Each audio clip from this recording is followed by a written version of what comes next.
వీతరాగ భయ క్రోధ మన్మయా మాముపాశ్రితాః బహవో జ్ఞాన తపసా పూత మద్భావమాగతాః.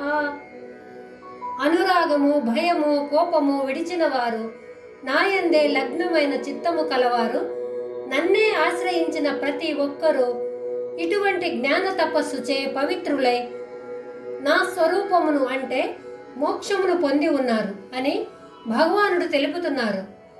ఈ జ్ఞానయోగమును ఈ అధ్యాయములో గీతాచార్యులు జ్ఞానమును తపస్సు, యజ్ఞము, అగ్నినౌక, ఖడ్గము మొదలైన వివిధ రూపములతో వర్ణించి చెప్పెను. ఈ శ్లోకంలో జ్ఞానమును తపస్సుగా వర్ణించెను. ప్రపంచంలో అనేక తపస్సులు ఉన్నప్పటికీ జ్ఞాన తపస్సు ప్రపంచంలో సర్వోత్కృష్టమైనది.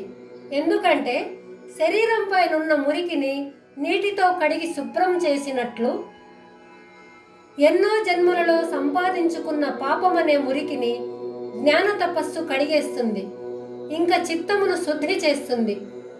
మోక్షమునకు ఇటువంటి చిత్తశుద్ధి తప్పకుండా అవసరం. జ్ఞాన తపస్సులో మొదటి సాధన కామము, కోపము, భయము. ఈ మూడింటిని వదిలిపెట్టాలి. ఈ మూడు దుర్గుణములు సాధకులకు మహాప్రమాదకరమైనవి. కాబట్టి ప్రయత్నంతో ఈ మూడు దుర్గుణములను తొలగించవలను. అయితే ఈ దుర్గుణములను ఎలా తొలగించవలెను?